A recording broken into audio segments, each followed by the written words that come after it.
Aujourd'hui, on va voir comment investir à Marseille en 2019-2020. Donc, c'est investir à Marseille, mode d'emploi.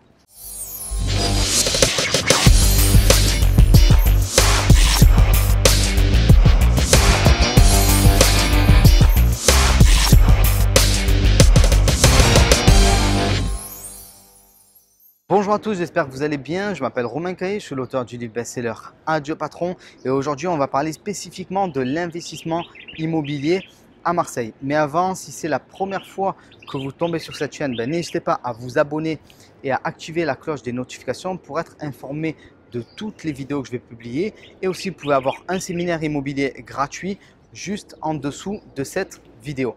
Alors, pourquoi investir à Marseille ? Peut-être que parmi vous, certaines personnes se demandent pourquoi. Avant de vous donner tous les bons plans, voilà tout ce qu'il faut aussi éviter, je vais vous expliquer pourquoi je pense que Marseille est une des meilleures, sinon la meilleure ville de France pour investir en 2019, en 2020 en immobilier. Alors premièrement, il faut comprendre une chose, à Marseille, les prix de l'immobilier sont bas. Des prix d'investisseurs immobiliers, c'est entre 1000 et 2500 euros du mètre carré. Ça veut dire que la plupart des personnes peuvent investir à Marseille, alors que si vous allez à Paris, à Bordeaux, à Lyon, c'est des marchés qui sont très difficiles et qui ne sont pas accessibles à la plupart des gens en fait parce que les prix sont largement au-dessus des 4000 euros du mètre carré. Si on va à Paris, on n'en parle même pas. Donc c'est vraiment compliqué. Le ticket d'entrée est très élevé, ce qui n'est pas le cas à Marseille. Si vous avez 100 000, 150 000 euros à mettre, vous pouvez investir dans un appartement sans aucun problème à Marseille. C'est la première chose. La deuxième chose, vous avez des rendements qui sont très importants par rapport à la plupart des villes de France. Entre 8 et 15% sans trop forcer, sans trop de difficultés. C'est lié à une chose qui est assez particulière à Marseille, si on veut, c'est que la population est plutôt pauvre, entre guillemets, en tout cas du point de vue statistique et par rapport à d'autres villes de France. Et du coup, il y a beaucoup de locataires, il y a beaucoup de demandes locatives. Donc, il y a une très forte pression sur la demande et une possibilité pour les bailleurs de fixer des prix qui sont assez élevés comparativement au prix d'achat. Donc 8% sans aucun problème, 10%, même 12% sans trop de problème non plus. À Marseille, c'est tout à fait envisageable, même pour un investisseur qui est plutôt novice, donc c'est plutôt intéressant. Troisième point qui me fait plaisir, c'est que Marseille commence à être sous les feux des projecteurs. La ville se rénove, elle a une meilleure réputation. Voilà, petit à petit, ce Marseille bashing qui pouvait exister il y a encore quelques années commence à disparaître. Et du coup, c'est bien pour les habitants, évidemment, et c'est bien pour l'immobilier, parce que quand une réputation commence à changer, quand les investisseurs s'aperçoivent que ça y est, ils peuvent enfin obtenir des loyers, ils peuvent enfin avoir du rendement, ils peuvent enfin investir correctement, du coup, le prix de l'immobilier dans une ville augmente. Quatrième point qui est très intéressant aussi, c'est que il y a vraiment une appétence pour l'habitat alternatif, type colocation, on va dire studio de gamme aussi, et aussi location de courte durée à Marseille. Il y a vraiment une appétence, une véritable demande, notamment en colocation, qui n'existe pas forcément dans tous les marchés. Et nous, en tant qu'investisseurs immobiliers, la colocation, c'est quelque chose qui nous intéresse, évidemment, les studios bien sûr, et la location de courte durée encore plus. Donc c'est vraiment... Voilà, vraiment quelque chose d'intéressant et ça se joue maintenant. Cette demande, c'est en ce moment, en 2019, en 2020, qu'on va connaître le pic et c'est maintenant qu'il faut se lancer. D'autant plus que le centre-ville de la ville devient de plus en plus attractif pour les investisseurs.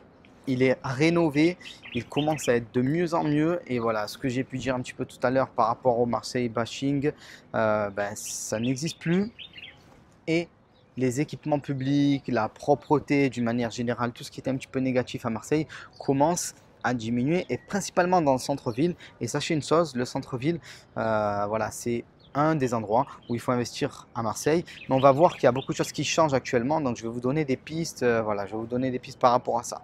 Et il y a vraiment aussi un engouement par rapport à Marseille qui est très important.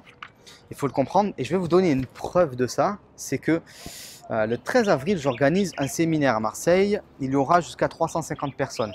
Il y a quelques années, ça n'aurait pas été possible d'organiser un séminaire immobilier à Marseille. Alors bien sûr, toutes les personnes qui viennent à ce séminaire n'ont pas forcément comme objectif d'investir à Marseille, puisqu'on va parler de location de courte durée, de colocation, de studio, de parking, voilà, de tous les types d'investissements, de la rénovation, de la fiscalité. Donc ça, c'est adaptable partout.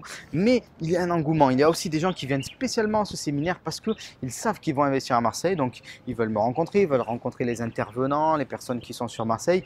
Et ils veulent en même temps visiter la ville et se rendre compte par eux-mêmes, entre guillemets, de ce changement-là. Donc cet engouement, il est là. Et il n'est plus à Paris, il n'est plus à Lyon, il n'est plus à Bordeaux comme c'était le cas il y a encore quelques années, parce que les prix ont beaucoup augmenté. Mais maintenant, on va parler de ce qui, je pense, vous intéresse le plus. On va dire, c'est les pièges à éviter en immobilier, et je dirais spécifiquement à éviter à Marseille. Alors, il y a des zones qu'on connaît tous, comme le centre-ville, on va dire ça comme ça, qui étaient vraiment conseillées pour investir à Marseille. Voilà, par exemple, le pourtour de la gare, tout ça. Mais voilà, c'est des zones qui commencent à être connues, où il commence à y avoir de plus en plus d'investisseurs qui se positionnent, des prix qui montent, une concurrence plus grande, donc des fois une difficulté à pouvoir attraper les biens avant qu'ils soient vendus. Et bon, je pense que vous les connaissez ces zones. Je ne vais pas donner des noms de rues, des noms de quartiers, tout ça, sinon je vais me faire lyncher par les personnes qui investissent. Mais voilà, si vous vous intéressez un petit peu à Marseille, c'est obligatoire, comme on vous a dit. On va voir ce quartier pourtour de la gare, on va voir ce quartier, la Joliette, ainsi de suite. Voilà, on vous en a parlé, c'est obligatoire. Mais les prix montent et c'est plus vraiment dans ces zones-là qu'on fait les meilleures affaires. Donc ça commence à changer. Et il faut vraiment s'adapter et trouver de nouveaux terrains d'investissement à Marseille en 2019, en 2020. Donc, un des conseils que je peux vous donner, c'est ne gardez pas vos anciens modèles que vous aviez pour 2016, 2017, 2018 pour investir à Marseille. Passez sur de nouveaux modèles, c'est vraiment important. Deuxième point à comprendre, c'est que Marseille, c'est une ville qui est composée de petits villages, comme on dit, donc de petits quartiers. On dit souvent qu'il y a une centaine de quartiers, centaine de villages à Marseille. Et dans chacun de ces villages, il y a des potentiels différents en immobilier, des possibilités d'exploitation comme la colocation, la location de courte durée, qui sont différents. Ce qui marche dans une certaine zone de la ville en location de courte durée ne marchera pas dans une autre zone. Et voilà. Et ça peut changer vraiment d'un quartier à l'autre, d'une rue à l'autre. C'est vraiment très particulier. Et pour en avoir discuté avec beaucoup d'investisseurs, ça ne se produit pas dans toutes les villes de France. Par exemple, si on prend Paris, intramuros, c'est très homogène, très homogène. Dans la plupart des endroits de Paris, on peut faire de la location de courte durée sans trop de problème, puisqu'il y a de la demande partout. Mais ce n'est pas le cas à Marseille. Les prix à Paris sont aussi très homogènes. Ils sont, on va dire, compris dans la plupart des quartiers où les gens peuvent investir parce que c'est pas trop cher, et je mets des guillemets, hein, on va dire entre 8 000 et 12 000 euros du mètre carré. Oui, c'est très cher pour nous à Marseille, c'est sûr, mais du coup, c'est assez homogène. Sauf qu'à Marseille, vous pouvez investir entre 800 euros du mètre carré jusqu'à 5 000 euros du mètre carré. Donc, c'est plus de 5 fois la multiplication. Donc c'est énorme. Donc il faut vraiment bien connaître les différentes zones de la ville pour pouvoir investir et avoir les meilleurs rendements. Et souvent quand j'annonce des rendements que j'ai sur Marseille, du 25%, des choses de ce type, et même plus parfois, on a du mal à me croire. Mais c'est parce que j'investis dans des zones avec une potentialité locative très forte et des prix de vente très faibles, sans pour autant investir dans les quartiers nord, les quartiers qui peuvent être difficiles et qui sont difficiles à gérer au niveau de la location. Pas du tout, j'investis en ville d'une manière générale. Et voilà, donc je ne vais pas dans des quartiers sensibles, entre guillemets. Si certaines personnes pensent que c'est la stratégie, non, c'est pas du tout la stratégie. Au contraire, je vous déconseille vraiment d'investir dans des quartiers qui sont sensibles.